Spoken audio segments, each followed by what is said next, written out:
नमस्कार. सुट्ट्या लागल्या की घरात एक वेगळंच वातावरण असतं नाही का? आनंद, धमाल. पण मग हळूहळू हीच धमाल कधी स्क्रीन टाईम आणि कंटाळ्यात बदलते हे आपल्याला कळतही नाही.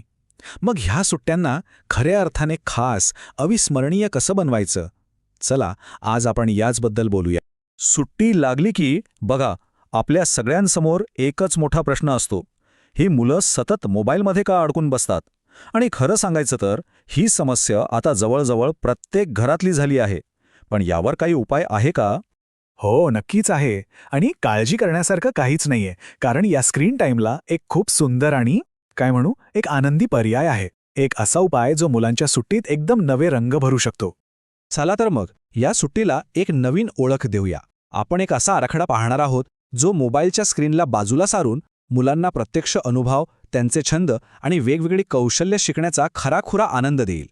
बरं, मग ही अद्भुत सुट्टीची योजना नक्की आहे तरी कशी?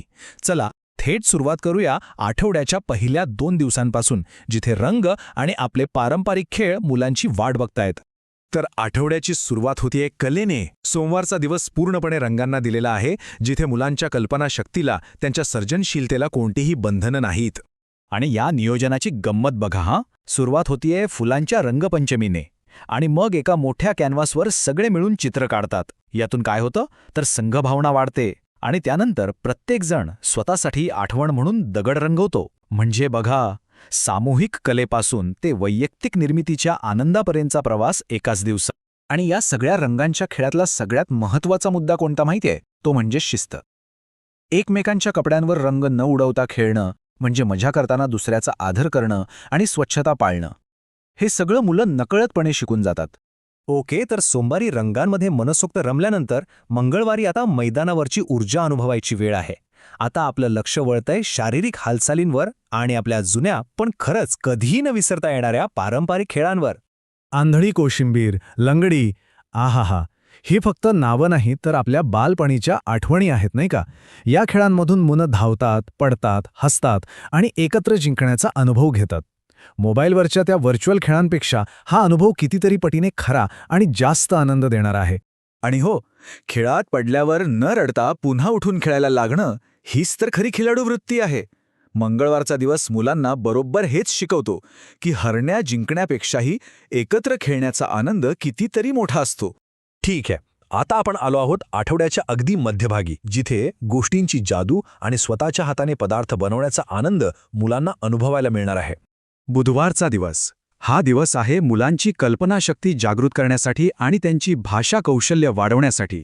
हा दिवस म्हणजे जणू काही गोष्टींचा खजिनाच आहे. आणि ह्यासाठी काही महागड्या खेळण्यांची गरजच नाहीये. बघा, जुन्या मोज्यांपासून बनवलेल्या बाहुल्या, साधे कागदी मुखवटे ह्यांसारख्या साध्या गोष्टीसुद्धा मुलांच्या कल्पनाशक्तीला पंख देऊ शकतात आणि त्यांना गोष्टींच्या एका वेगळ्याच जगात घेऊन जातात. चला, आता वळूया गुरुवारकडे. या दिवशी मुलं बनणार आहेत छोटे शेफ. आणि सगळ्यात भारी गोष्ट म्हणजे गॅस न वापरता ते वेगवेगळे पदार्थ बनवायला शिकणार आहेत. भेळ बनवणं, साधं सँडविच बनवणं, ह्या गोष्टी वाटायला सोप्या असल्या तरी यातून मुलांमध्ये एक वेगळाच आत्मविश्वास येतो. ते स्वच्छतेचं महत्त्व शिकतात आणि रोजच्या आयुष्यातली ही छोटी छोटी कौशल्य आत्मसात करतात. किती छान आहे ना हे? आठवडा आता संपत आलाय आणि शेवटचे उपक्रम तर आणखीनच मजेशीर आहेत. यात पाण्यासोबतची धमाल आहे आणि सोबतच पालकांना सहभागी करून घेणारा एक खूप अर्थपूर्ण समारोपसुद्धा आहे. शुक्रवार म्हणजे वॉटर फन डे. उन्हाळ्याच्या सुट्टीसाठी एकदम परफेक्ट. शिस्तबद्ध पण तितकेच आनंददायक. पाण्यातील खेळांचा हा दिवस. इथे गंमत बघा, स्पंजने पाणी भरायचा खेळ आहे, ज्यातून पाणी वाचवण्याचं महत्त्व कळतं. कागदी होड्यांची शर्यत आहे, साबणाचे फुगे आहेत आणि या सगळ्या धम्माल मस्तीसोबतच उन्हाळ्यात स्वतःची काळजी कशी घ्यायची हेही मुलांना शिकवलं जातं. आणि आता येतो आठवड्याचा सगळ्यात खास दिवस, शनिवार. हा दिवस आहे एका अशा कार्यक्रमाचा जिथे पालक आपल्या मुलांच्या वर्षभरातील सर्जनशील प्रवासाचे कौतुकाने साक्षीदार बनतात. शनिवारचा मुख्य कार्यक्रम असतो माझी प्रगती प्रदर्शन. म्हणजे काय तर मुलांनी वर्षभरात जे काही बनवलंय, जी चित्र काढली आहेत, त्या सगळ्याचं एक प्रदर्शन. इथे प्रत्येक मुलाच्या कामाचं कौतुक होतं आणि आपण सगळे मिळून त्यांचीही प्रगती साजरी करतो. पण मग शाळेतलीही ही मजा घरी कशी सुरू ठेवायची? हा कार्यक्रम फक्त मुलांसाठी नाहीये. तो पालकांनाही सुट्ट्यांमध्ये मुलांसोबत कसं जोडलं जायचं यासाठी काही सोप्या पण खरंच खूप प्रभावी टिप्स देतो. आणि हा तक्ता बघा, हा म्हणजे पालकांसाठी एक प्रकारचे गुरुकिल्लीच आहे. रोजची दिनचर्या, स्वावलंबनाची छोटी कामं, रात्री एक गोष्ट वाचणं, निसर्गाची काळजी घेणं आणि हो, सगळ्यात महत्त्वाचं म्हणजे स्क्रीन टाईमवर नियंत्रण. याच्या मदतीने घरी एक संतुलित आणि आनंदी सुट्टीचं वेळापत्रक बनवणं अगदी सोपं होऊन जातं. आणि शेवटी एक गोष्ट नेहमी लक्षात ठेवायला हवी. ह्या संपूर्ण आठवड्याचं ध्येय मुलांना काहीतरी शिकवणं किंवा त्यांचा अभ्यास घेणं हे नाहीये. ते आहे फक्त आणि फक्त आनंदी आठवणी तयार करणं आणि आयुष्यभर पुरतील असे अनुभव गोळा करणं.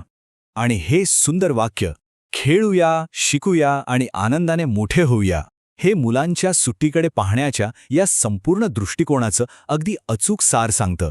तर मग आता विचार करूया, ह्या सुट्टीत आपण आपल्या मुलांसाठी कोणती नवी, सुंदर आणि आयुष्यभर लक्षात राहील अशी आठवण तयार करणार आहोत. कारण शेवटी बालपणीच्या याच आठवणीच तर आयुष्यभराची खरी शिदोरी ठरतात.